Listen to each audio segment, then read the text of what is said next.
काल भैरव का महात्म्य। विश्वानर की तपस्या और शिव जी का प्रसन्न होकर उनकी पत्नी सुचिस्मति के गर्भ से उनके पुत्र रूप में प्रकट होने का उन्हें वरदान देना। आज का बहुत महत्व है। तदनंतर भगवान शंकर के भैरवावतार का वर्णन करके नंदीश्वर ने कहा, महामुनि महेश्वरी शिव उत्तम लीलाएं रचने वाले तथा सद्पुरुषों के प्रेमी हैं। उन्हीं ने मार्गशीर्ष मास के कृष्ण पक्ष की अष्टमी को भैरव रूप से अवतार लिया था। इसीलिए जो मनुष्य मार्गशीर्ष मास की कृष्ण अष्टमी को काल भैरव के सन्निकट उपवास करके रात्रि में जागरण करता है, वो समस्त पापों से मुक्त हो जाता है। जो मनुष्य अन्यत्र भी भक्ति पूर्वक जागरण सहित इस व्रत का अनुष्ठान करेगा, वो भी महापापों से मुक्त होकर सद्गति को प्राप्त हो जाएगा। प्राणियों के लाखों जन्मों में किए हुए जो पाप है वे सब के सब काल भैरव के दर्शन से निर्मल हो जाते हैं। जो मूर्ख काल भैरव के भक्तों का अनिष्ट करता है, वो इस जन्म में दुख भोग कर पुनः दुर्गति को प्राप्त होता है। जो लोग विश्वनाथ के तो भक्त हैं परंतु काल भैरव की भक्ति नहीं करते, उन्हें महान दुख की प्राप्ति होती है। जो लोग विश्वनाथ के तो भक्त है परंतु काल भैरव की भक्ति नहीं करते, उन्हें महान दुख की प्राप्ति होती है। काशी में तो इसका विशेष प्रभाव पड़ता है। जो मनुष्य वाराणसी में निवास करके काल भैरव का भजन नहीं करता, उसके पाप शुक्ल पक्ष के चंद्रमा की भांति बढ़ते रहते हैं।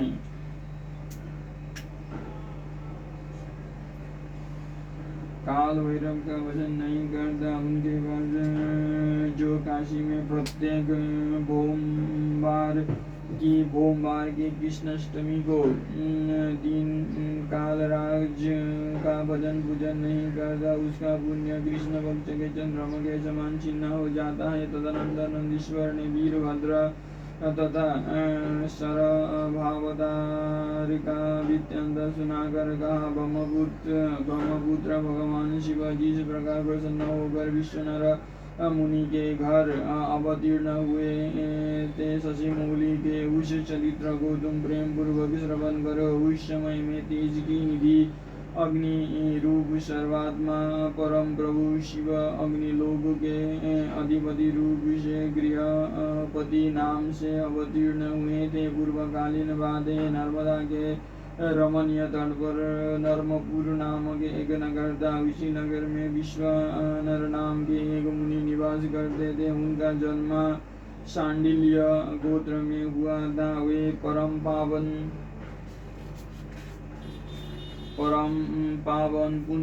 पुण्यात्मा शिव भक्त ब्रह्म तेज के निधि और जितेंद्रिय थे। ब्रह्मचर्य श्रम में उनकी बड़ी निष्ठा थी। वे सदा ब्रह्म यज्ञ में तत्पर रहते थे। फिर उन्होंने सुचिस्मति नाम की एक सद्गुणवती कन्या से विवाह कर लिया और वे ब्रह्मानोचित कर्म करते हुए देवता तथा पितरों को प्रिय करने वाला जीवन बिताने लगे।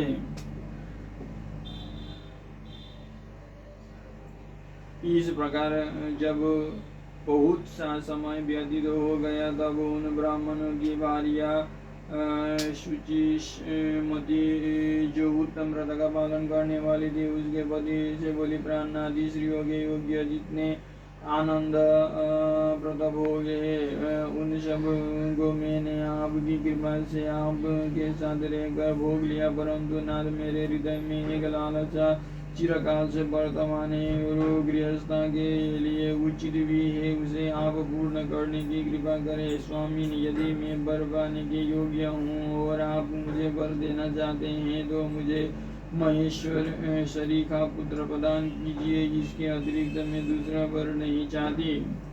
नंदीश्वर जी कहते हैं, मुने पत्नी की बात सुनकर पवित्र व्रत परायण ब्राह्मण विश्वनारायण वर के लिए समाधिस्थ हो गए। वो हृदय में यो विचार करने लगे, अहो मेरी इस सूक्ष्मांगी पत्नी ने कैसा अत्यंत दुर्लभ वर मांगा है, यह तो मेरे मनोरथ पद से बहुत दूर है। अच्छा, शिवजी तो सब कुछ करने में समर्थ है, ऐसा प्रतीत होता है मानो उन शंभु ने ही इसके मुख में बैठ कर वाणी रूप से ऐसी बात कही है, अन्यथा दूसरा कौन ऐसा करने में समर्थ हो सकता है। तदनंतर में एक पत्नी व्रती मुनि विश्वनारा पत्नी को आश्वासन देकर वाराणसी में गए और घोर तप के द्वारा भगवान शिव के वीरेश लिंग की आराधना करने लगे। इस प्रकार उन्होंने 1 वर्ष पर्यंत भक्तिपूर्वक उत्तम वीरेश लिंग की त्रिकाल अर्चना करते हुए अद्भुत तप किया। 13वां मास आने पर एक दिन वे द्विज पर प्रातः काल त्रिपद गामिनी गंगा के जल में स्नान करके जो ही वीरेश के निकट पहुँचे, तो ही उन तपोधन को उस लिंग के मध्य एक अष्टवर्षीय विभूति भूषित बालक दिखाई दिया। उस नग्न शिशु के नेत्र कानों तक फैले हुए थे, होठों पर गहरी लालिमा छाई हुई थी, मस्तक पर पीले रंग की सुंदर जटा सुशोभित भी थी और मुख पर हंसी खेल रही थी। वे स्वच्छोचित अलंकार और चिताभस्म धारण किए हुए था तथा अपनी लीला से हंसता हुआ स्त्रोतों का पाठ कर रहा था। उस बालकों को देखकर विश्वनारायण मुनि कृतार्थ हो गए और आनंद के कारण उनका शरीर रोमांचित हो उठा तथा बारंबार नमस्कार हे यो उनका हृदयोद्गार फूट गया। फिर वे अभिलाषा पूर्ण करने वाले 8 पदों द्वारा बात रूपधारी परमानंद स्वरूप शंभु का स्तवन करते हुए बोले, विश्वानर ने कहा, भगवत आप ही एकत्रित अद्वितीय ब्रह्मा है, यह सारा जगत आपका ही स्वरूप है, यहाँ अनेक कुछ भी नहीं है। यह बिल्कुल सत्य है कि एकमात्र रुद्र के अतिरिक्त दूसरे किसी की सत्ता नहीं है, इसीलिए मैं आप महेश्वर की शरण ग्रहण करता हूँ। शंभु आप ही सबके कर्ता हरता है तथा जैसे आत्मधर्म एक होते हुए भी अनेक रूप से दिखता है, उसी प्रकार आप भी एक रूप होकर नाना रूपों में व्याप्ता है, फिर भी आप रूप रहित है, इसीलिए आप ईश्वर के अतिरिक्त में किसी दूसरे की शरण नहीं ले सकता। जैसे रज्जु में सर्प, सीपी में चांदी और मृग मरीचिका में जल प्रवाह का भान मिथ्या है, उसी प्रकार जिसे जान लेने पर यह विश्व प्रपंच मिथ्या भाषित होता है, उन महेश्वर की मैं शरण लेता हूँ। शंभु जल में जो शीतलता, अग्नि में दाहकता, सूर्य में गर्मी, चंद्रमा में आह्लादकारिता, पुष्प में गंध और दुग्ध में घी वर्तमान है, वो आपका ही स्वरूप है। अतः मैं आपके शरण हूँ। आप कान रहित होकर शब्द सुनते हैं, नासिका विहीन होकर घूमते हैं, पैर न होने पर भी दूर तक चले जाते हैं, नेत्रहीन होकर सब कुछ देखते हैं और जिह्वा रहित होकर भी समस्त रसों के ज्ञाता हैं। भला आपको सम्यक रूप में कौन जान सकता है, इसीलिए मैं आपकी शरण में आता हूँ। इस आप के रहस्य को ना तो साक्षात वेद भी जानता है, ना विष्णु, ना अखिल विश्व के विधाता ब्रह्मा, ना योगींद्र और ना इंद्र आदि प्रधान देवताओं को ही इसका पता है, परंतु आपका भक्त उसे जान लेता है। अतः मैं आपकी शरण ग्रहण करता हूँ। ईश ना तो आपका कोई गोत्र है, न जन्म है, न नाम है, न रूप है, न शील है, न देश है। ऐसा होने पर भी आप त्रिलोकी के अधीश्वर तथा संपूर्ण कामनाओं को पूर्ण करने वाले हैं, इसीलिए मैं आपका भजन करता हूँ। स्मरारे, आप सर्वस्वरूप है। यहाँ सारा विश्व प्रपंच आपसे ही प्रकट हुआ है। आप गौरी के प्राणनाथ, दिगंबर और परम शांत है। बाल, युवा और विद्र रूप में आप ही वर्तमान हैं। ऐसी कौन सी वस्तु है जिसमें आप व्याप्त ना हो? अतः मैं आपको चरणों में नतमस्तक हूँ। एकम ब्रह्मोवादित्यम समस्तम सत्यम सत्यम नेह नानास्ति किंचित। एको रुद्रो न द्वितीयो पतस्ते तस्मादेकं त्वं प्रपद्ये महेशं। कर्तं हर्तं त्वायि सर्वस्य शम्भु नानारूपेष्वेकरूपोऽप्यरूपं। यद्धत प्रत्यगधर्म एकोऽप्यकस्तस्मान्यं तं विनेशं प्रपद्ये। रज्जु सर्पं सुप्तिकायां च रोप्यं नरे पुरस्त न मृगाख्ये मरीचो। यद्दत्त्वादिस्वगेशा प्रपज्यो यस्मिन् ज्ञाते तं प्रपद्ये महीषां। तो ये स्वत्वं दाहकत्वं च ब्रह्मोतापो भानु शीतभानु प्रसाद पुष्पे गन्धो दुग्ध मध्यपि शर्वीर्यतच्छम्भो त्वं कुतस्तामु प्रपद्ये। शब्दं गृह्णास्य श्रवस्तं हि जिज्ञास्य घ्राणस्य व्यङ्गगिरायासि दूरात्। व्यक्च प्रशस्तं रसज्ञप्यजिह्वं कस्वं सम्यगेततस्तामु प्रपद्ये। नो वेदस्वमीश साक्षादि वेदो नो विष्णुः विधाता किलश्च। नो योगीन्द्रानेन्द्रमुख्या च देवा भक्तो वेद त्वमतस्तामु प्रपद्ये। नो ते गोत्रं नेश जन्मापि नाख्या। नो रूपं नैव शीलं न देश। इत्थं भूतोऽपीश्वरस्वं त्रिलोक्य सर्वान् कामान् पुरयेस्तदा भजे त्वं। त्वतः सर्वत्वं हि सर्व ईश्वरारे दङ्गोरिशस्त्वं च नग्नोऽतिशान्त। त्वं वेदिदस्तं युवा त्वं च बालशस्तं यत कीनाशस्तं न तदहम्।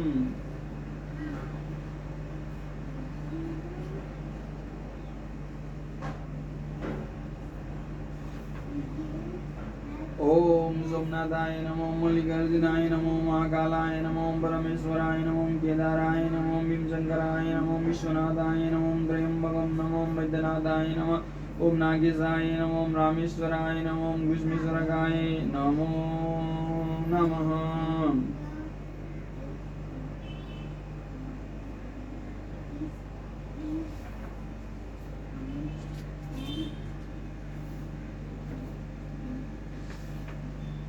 ओम देवाऊचु जय दुर्गे महेशानी जयात्मीय जनप्रिय तैलकत्राणकारिणे शिवाय ते नमो नमः। नमो मुक्तिप्रदायिन्ये परम्बाय नमो नमः। नमः समस्त संसारोत्पत्ति सिन्धकारी कालिका रूप संपन्न नमस्तनकृते नमः। चिन्नमस्त स्वरूपाय श्री विद्याय नमस्तुते भूमनेशि नमस्तुभ्यं। नमस्ते भैरवाकृते नमोऽस्तु बकलमुखे भूममध्ये नमो नमः। नमस्ते पुरसुन्दरे मातङ्गाय ते नमो नमः। जिताय नमस्तुभ्यं। विजयाय नमो नमः। जयाय मङ्गलाय ते विलासिन्दे नमो नमः। दुर्गद्रूपे नमस्तुभ्यं। नमो गुणाकृते अस्तुते नमो अपराजिताकारे नित्यकारे नमो नमः। शरणगतपालिने रुद्राय ते नमो नमः। नमो वेदान्तवेद्याय नमस्ते परमात्मने अनन्तकोटिब्रह्माण्डनायकाय नमो नमः।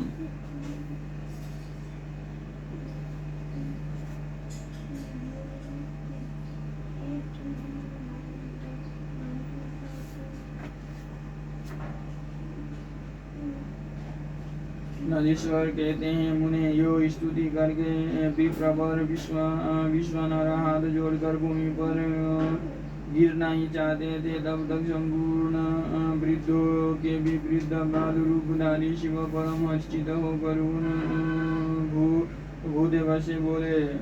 बाल रूपी शिव ने कहा, मुनि श्रेष्ठ विश्वनाथ, तुमने आज मुझे संतुष्ट कर दिया है।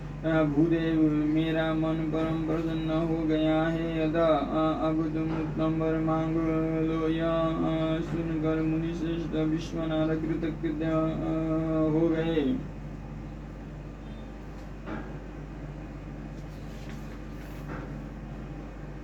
और उनका मन हर्षमग्न हो गया। तब वे उठकर बाल रूपधारी शंकर जी से बोले।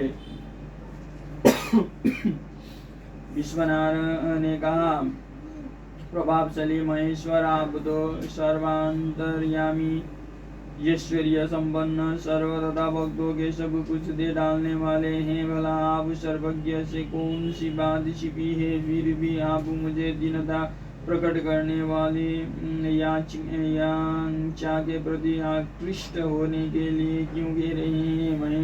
महेशान, ऐसा जान कर आपकी जैसी इच्छा हो वैसा कीजिए। नंदीश्वर जी कहते हैं, मुने पवित्र व्रत के तत्पर विश्वनाथ के उस वचन को सुनकर पावन शिशु रूपधारी महादेव हंसकर सूचे। विश्वनाथ से बोले, सूचे, तुमने अपने हृदय में अपनी पत्नी सुचिमती के प्रति जो अभिलाषा कर रखी है वो निस्संदेह थोड़ी ही समय में पूर्ण हो जाएगी। महामते में सुचिस्मती के गर्भ से तुम्हारा पुत्र होकर प्रकट होगा। मेरा नाम गृहपति होगा। ये परम पावन तथा समस्त देवताओं के लिए प्रिय होगा। जो मनुष्य 1 वर्ष तक शिवजी के सन्निकट तुम्हारे द्वारा कथित इस पुण्यमय अभिलाषाष्टक स्तोत्र का तीनों काल पाठ करेगा, उसकी सारी अभिलाषाएं यहाँ पूर्ण कर देगा। इस स्तोत्र का पाठ पुत्र, पौत्र और धन का प्रदान, सर्वदा शांति कारक, सारी विपत्तियों का विनाशक, स्वर्ग और मोक्ष रूप संपत्ति का कर्ता तथा समस्त कामनाओं को पूर्ण करने वाला है। निसंदेह यह अकेला ही समस्त स्त्रोतों के समान है। नंदीश्वर जी कहते हैं, मुने इतना कहकर बाल रूपधारी शंभु जो सत्पुरुषों की गति है अंतर्ध्यान हो गए। तब विप्रवर विश्वनाथ भी प्रसन्न मन से अपने घर को लौट गए।